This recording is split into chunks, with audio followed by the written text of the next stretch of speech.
is she? I don't know where she is. Where is Savannah? No. Where did you go with her? I know you're not that cruel inside. I'm begging you, Lee. Just tell us. I don't know where she is. This is Lee Rodarte, a man taken into custody for being suspected of kidnapping and killing his co-worker, Savannah Gold. With no ideas of where Savannah could be, the cops knew getting this interrogation wrong could mean they might never catch the killer. What's even worse is that Lee had a foolproof story that was going to make sure Savannah was never to be found. Lee, however, is under the impression that he is smarter than the detectives. Little did he know, this would be a massive mistake for him. On the 2nd of August 2017, Savannah's family received text messages stating she was running away and quitting her job. The messages were riddled with errors, causing her family to panic and report her as missing immediately. Throughout the investigation, the police were grasping at straws until they were suddenly sent the CCTV footage from the Bonefish Grill where Savannah worked. The video shows her getting into a silver car in the parking lot before it began to shake violently, with the door being thrust open and pulled shut 3 times. The car then drove out of the parking lot and Savannah was never seen again. After a series of interviews, they discovered the car was identical to Lee Rodarte's, a manager at the grill and boyfriend to Savannah for around 2 months. Lee was immediately arrested on suspicion of murder and brought into the interrogation room. However, he was told by police it was for an unimportant traffic warrant. And that's when the following happened. I'll stay right out here. You can go have a seat for me real quick. I'll be right back, okay? Yes, sir. Being told the detective will be right back obviously implies to Lee that he won't have to wait long to be seen. But it'd actually be 90 minutes before anyone enters the room again. Only a few days ago, Lee was interviewed about the disappearance of a girl he kidnapped, and now he's been handcuffed and taken into a police interrogation room. Lee will be feeling incredibly anxious now, but remember, he's confident that there's no way the cops have enough evidence to take him down. But unfortunately for him, the facade the detectives put up is all about to be ripped away. Hey, man. How you doing, man? Good. You remember me from the other day? Detective sir. Reeves? Okay. This is my partner, Detective Staley. The detective that enters isn't the same one that brought him in. It's the one who interviewed him about Savannah 3 days prior. Any comfort he found in thinking this was all unrelated has now been completely taken away and replaced with pure panic. But Lee's plan remains the same, so he tries to keep himself composed as he prepares for the onslaught of questions he's about to be hit with. So, Savannah, you said that you knew her and you guys had, you knew her from work. I mean, just kind of fill me in with that. How long have you known her? Like I said, I've known her obviously since she started working there. I would say probably about 8 months ago, we started hanging out outside of work. And at the time, I had a girlfriend. But we kind of connected, me and Savannah. So we hung out a little bit here and there. Got pretty close. We come from, I guess, somewhat similar backgrounds, I guess you should say.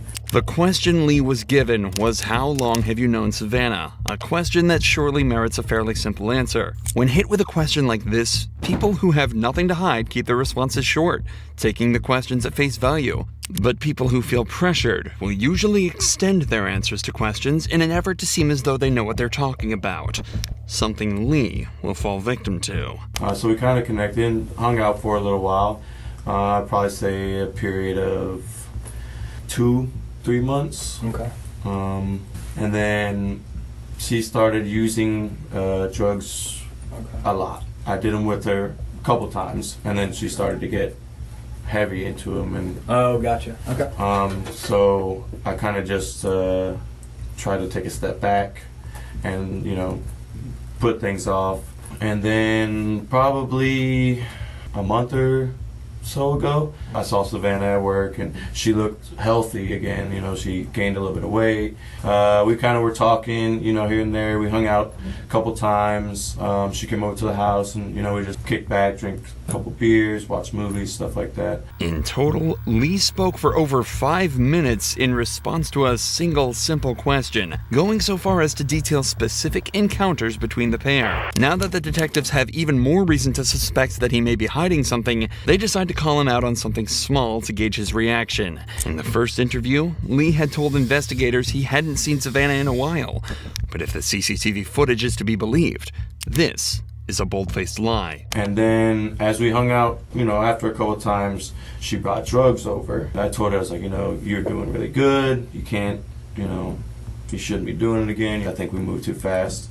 Split mutual ways. Mutual. Right. Yeah. And that was the last time that we text. Okay. When was that? Yeah. When was that? It was probably 2 or 3 weeks ago. Okay. Sometime in July. Right. Yeah, and I think that's one of the things you said was that was the last time that you had contact with her. Yes. As far as, I don't want to put words in your mouth, so I mean you correct me. That was at the any last time that I texted her. Yeah, text or a phone call or a messenger Yeah. or anything like that. It was 2 to 3 weeks ago. Yeah. Okay. And then the last time, when was the last time you saw her? This is what I was a bit. I didn't tell you the truth when we talked at Bonefish. Okay. Last time I saw her was Wednesday afternoon. Okay. I heard that she has been basically telling a lot of people at work that we hooked up a bunch, like a couple of days before that. Yeah. So I met her in the parking lot at Bonefish When was this? Wednesday afternoon. Okay. Well, do you know what time or about? It was about 5:30. Okay. Without realizing it, Lee has already provided us with enough evidence to assume he's guilty. We know he knew Savannah. He had the same vehicle seen in the footage, and he was present at the scene of the crime when it happened. Remember, Lee has no idea the cops have footage of the event. If he knew about it, he would have tried to provide an alibi that put him somewhere completely different. Unfortunately, though, this isn't quite enough evidence for the cops to get a guaranteed conviction. Instead, they need to push further to try and extract a full confession. Something that will not come easy at all. I parked and I said, hey, can I talk to you for a second? And she said, yeah, what's up? And I was like, I heard you've been saying some things about me and you continuing to hang out, and that we're boyfriend and girlfriend. And she asked me, she said, can I come sit in the car because I just did some heroin and I'm a little paranoid. It was never confirmed that Savannah did do heroin. Nobody in her life mentioned seeing or suspecting she used it. And even if she did, she was headed to a shift at her job as this conversation was taking place. If she was able to do that without getting paranoid, it seems strange she couldn't simply have a chat in the parking lot. So she came and sat in the car, and I explained to her the situation. I told her that servers at Bonefish were coming to me and telling me that you're telling people when you're out that we're boyfriend and girlfriend. And I said, I need you to stop, because for one, it's jeopardizing my job.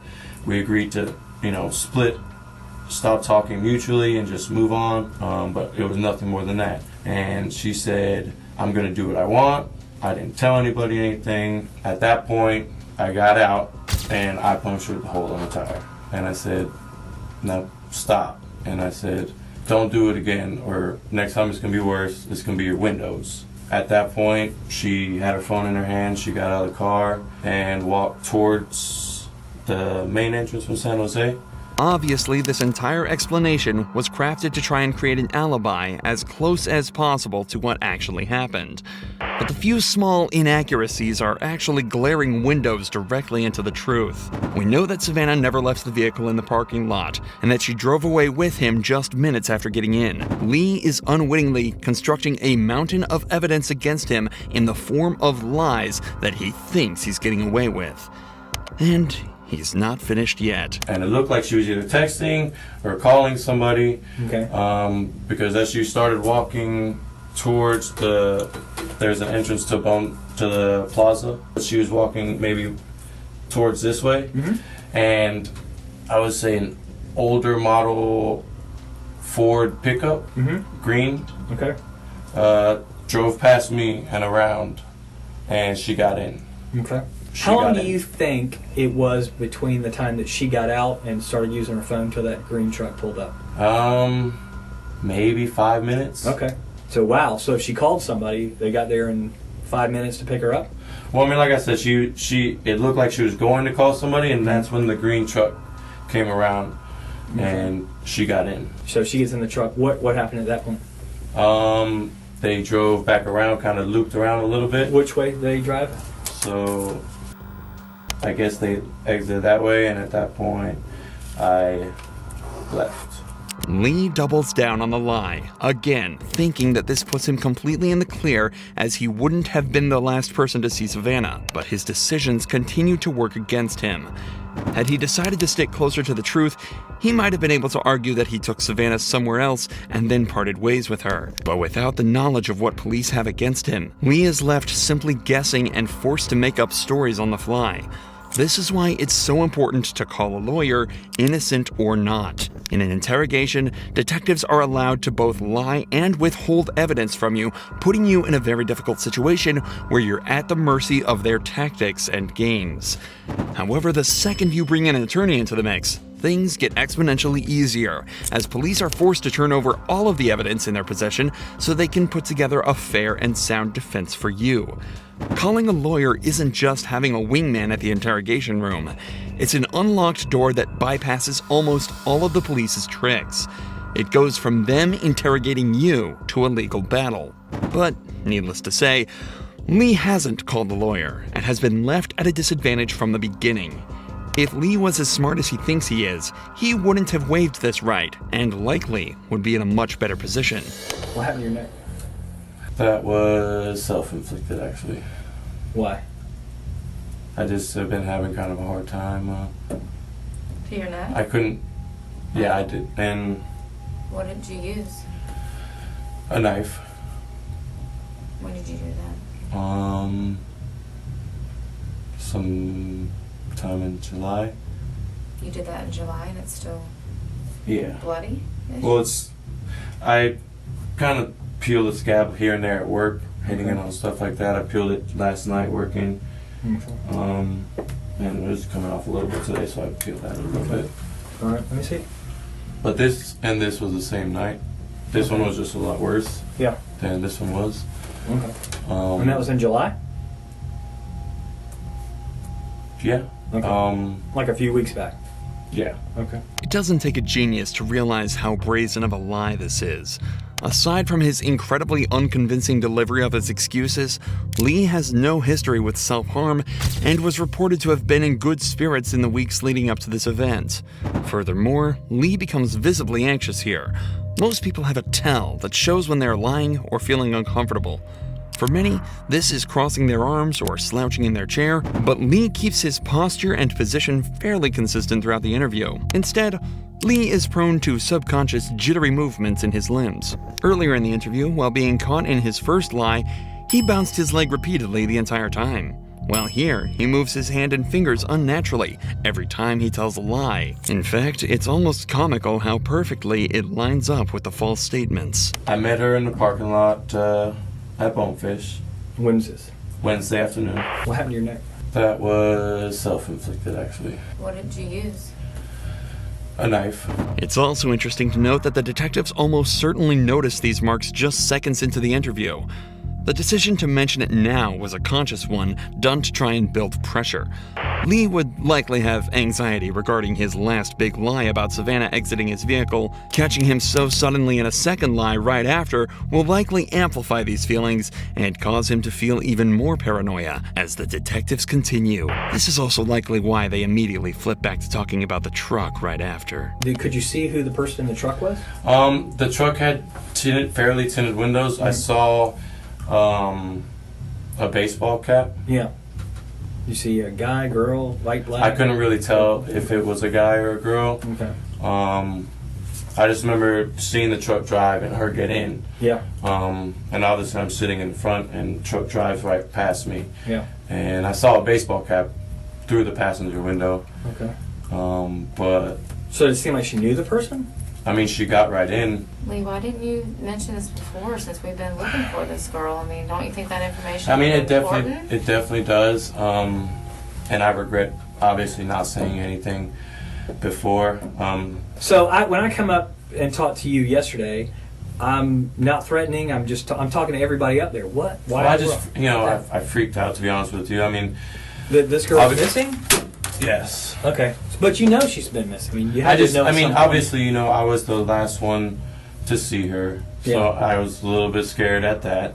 And How do you know you just said you weren't the last one to see her? You just said Somebody in a truck. Well, I mean, the last one to see her at Bonefish. Okay. That the last one she's heard from. Right. I had contact with that anybody knows of. Sure. The detective knows he's starting to catch Lee on the back foot, so decides to keep the pressure up. So where's Savannah right now? I don't know. Where would I find her? I don't know. That's my prime objective is to find her. Definitely. And here's a couple reasons I need to find her. One is I'm hoping that she's still alive. And that's really, I really do, I'm holding out for that. And if she's not alive, then I think she and her family are due that knowledge. I think they need some closure. So where is she? I don't know where she is. Where is Savannah? I don't know. I need to know where Savannah is so I can don't let know her family where know. she is. You don't know because you had something done with her and you weren't involved in that part? I don't know. Tell me something. What can I work with? I told you the last time I saw her. But that's not true because we have proof. We have proof. And that's why we're sitting here, Lee. At this point, we need this for her. I mean, I look at that little girl and I think of my little girl. My little girl who's her age. That's who I think about. If that was my little girl, I couldn't imagine. I don't care what she said about you or whatever, but my little girl is that age. Maybe And you're not telling the truth. Maybe something gets out of hand in the car. I didn't do anything. Okay, you didn't do Okay, anything, but she was okay. in your car. She never got out of your car. She never got- got out of your car. Lee? This is where the true genius of these detectives start to shine. The initially quiet female detective suddenly starts to speak up. The male detective had a very deadpan, professional demeanor throughout the interrogation, so having that suddenly contrasted by a vulnerable, emotional-looking person being thrust in front of him will likely come as even more of a shock to him, especially as she starts to become more emotive and even starts to beg him. She never gets out of that car. And you drive off. She never gets out of that car. There is no green truck. And that's not right to her. We're fact finders, Lee. I don't have anything personal against you. No, not at all. I mean, it's We're over. just fact finders. tell us We're what just happened. doing Where our is she? job. No, no. Where did you go with her? Where did you go with her, Lee? Be human. You're a human. You're a man. Where did you go with her? I know you're not that cruel inside. Maybe you Please. maybe you don't know where she is now. Where did you go with her? Please. I'm begging you, Lee. I know you're not an evil person. I don't see that in you. I don't see that in your history. I don't hear those things about you at work. Is she still at your house? No. Okay. Is she still in your car? No. Okay. Well, then where is she? What was going on in the back seat? For the doors to be kicked open. She kicked open that door 3 times, Lee. She kicked it. We saw it. And you know I'm not making it up because I wouldn't know this because I wasn't there unless we had video of it, correct? Yes, correct. I'm not trying to trick you. I'm just a fact finder. I mean, she was upset. She tried to slap me. I slapped her. She went to get out. I grabbed her around her waist and said, "Where are you going? Why are you hitting me?" She calmed down and we left. Why would she leave with you after that? Why would she? I mean, we've gotten arguments plenty of times where she says she doesn't care what happens or anything like that. All right. Sometimes people do wrong things, right? Some people make mistakes. It's what you do afterwards. I got a family that needs closure. They are now coming to the reality that she's no longer with us. Do you want people to remember you as a guy who said, okay, look, I'm going to do the right thing? Or do you want your family and everybody else to think that you're some evil, heartless person who won't tell us where she is? I don't think you're that kind of guy. I don't think you're evil. Just tell us where she is. Closure for her family. She was hitting me. She wouldn't stop and I squeezed back. I just squeezed her hard. Stop. You squeezed her around her neck or around her neck? She just wouldn't let go. I didn't let go. Where is she now? Please tell us where she is. All I want to do is leave me alone. It's a pond on the west side of the Club du Clay Club du Clay? Yeah. Okay. at Longchamp. Yeah. Okay. Just a few days later, a dive team recovered the remains of Savannah Gold, burned and almost unrecognizable, so much so that her cause of death couldn't even be determined. Lee Rodarte pleaded guilty to the second-degree murder of Savannah and in March of 2021 was sentenced to 40 years behind bars.